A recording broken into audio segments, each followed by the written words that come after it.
A partir de 1998 y durante una década, yo, el campesino y doctor Ariel Ruiz Urquiola, transité desde estudiante universitario hasta investigador y profesor en la Universidad de La Habana, en los tópicos de genética molecular y biología celular aplicados al manejo de las tortugas marinas en Cuba. Hice particular énfasis en la sostenibilidad de la pesquería legal del carey, porque Cuba era el único país del Atlántico que las capturaba estatalmente para vender las conchas de los carapachos a la empresa manufacturera del Japón, recibiendo millones de dólares como ganancia neta.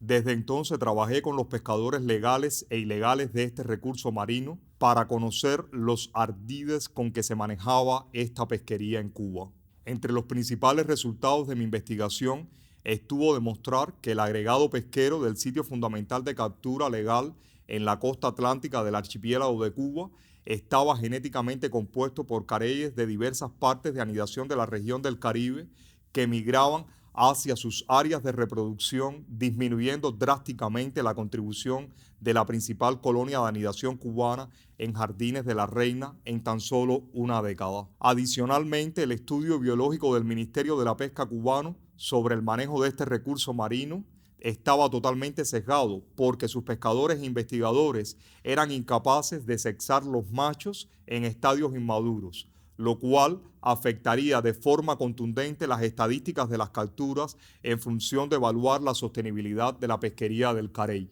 Peor aún fue conocer que la generalidad de las hembras del carey pescadas eran reclutas inmaduras o simplemente migraban a reproducirse por primera vez en sus áreas originales, y en su mayoría fuera de las playas cubanas de anidación, otro indicio de sobrepesca del recurso marino. Para rematar, el gran beneficiado de esta pesquería era el Ministerio de la Pesca cubano, mientras que los pescadores y las mujeres embarazadas, los ancianos y los niños, a donde debía destinarse la carne de este recurso pesquero, eran los blancos de la manipulación del régimen cubano para justificar ante CITES la pesquería legal de las tortugas marinas cubanas y la venta de las conchas del carey a Japón.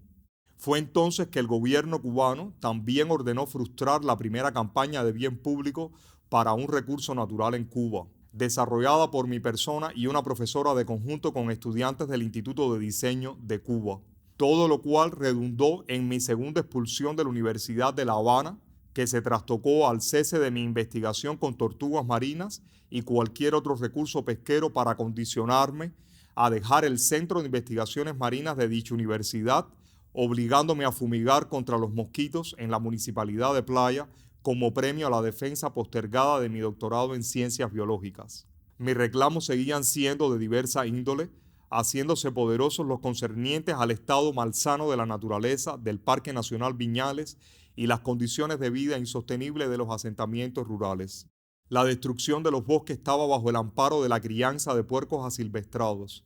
de las que aún se sirven los guardias rurales y otro tanto de campesinos ignorantes de los valores de la naturaleza insular. Y llegó la solución a todos mis reclamos fundamentados, la expulsión definitiva de mi persona del sector académico cubano. En medio de la nada decidí rehacer mi vida profesional convirtiéndome en campesino usufructuario, el eslabón más bajo de la pirámide social cubana. Adquirí un terreno yermo en la Sierra del Infierno para reconvertirlo en una biogranja homónima. Inicié las bases para construir un vivero inteligente de caobas antillanas, destruido en 3 ocasiones por los puercos asilvestrados de matones bajo las órdenes de la policía política. El régimen revolucionario electrificó el asentamiento rural donde vivo y dio por electrificada mi casa falsamente en el 2017. Con malabares y gracias al pago de mis investigaciones por el Museo de Historia Natural de Berlín y la Universidad Humboldt, pude hacer mi propia instalación solar, cuyas baterías dejaron de funcionar misteriosamente un día después de regresar a Berlín para continuar mis estudios en el 2019. Planté, sembré varios cultivares tratando de preservar la diversidad genética de especies agrícolas ya raras en el archipiélago e hice cercas vivas.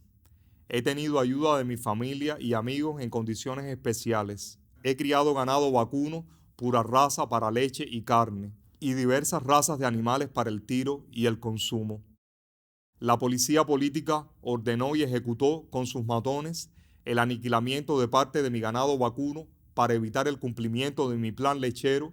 y asesinó a mi ganado asnal para evitar el acarreo de los productos agropecuarios entre la montaña y el valle. También la destrucción de mis cultivares y plantaciones de cafeto, caña, plátano, frutales y viveros de caobas antillanas con la liberación de puercos asilvestrados. El Ministerio de la Agricultura tampoco me dejó convertirme en apicultor, a pesar de tener todo el conocimiento científico y tecnología alemana para, además de producir miel ecológica, también producir miel específica, polen, propóleo, cera y hacer un criadero de reinas. El Ministerio de la Agricultura, bajo las órdenes de la policía política, ha hecho todo lo posible por boicotear mi proyecto de biogranja único en el país. Al final, la policía rural me llevó a 1 año de prisión por hacer una cerca viva que delimitaba la periferia de mi finca, autorizada por el propio ministro de la Agricultura y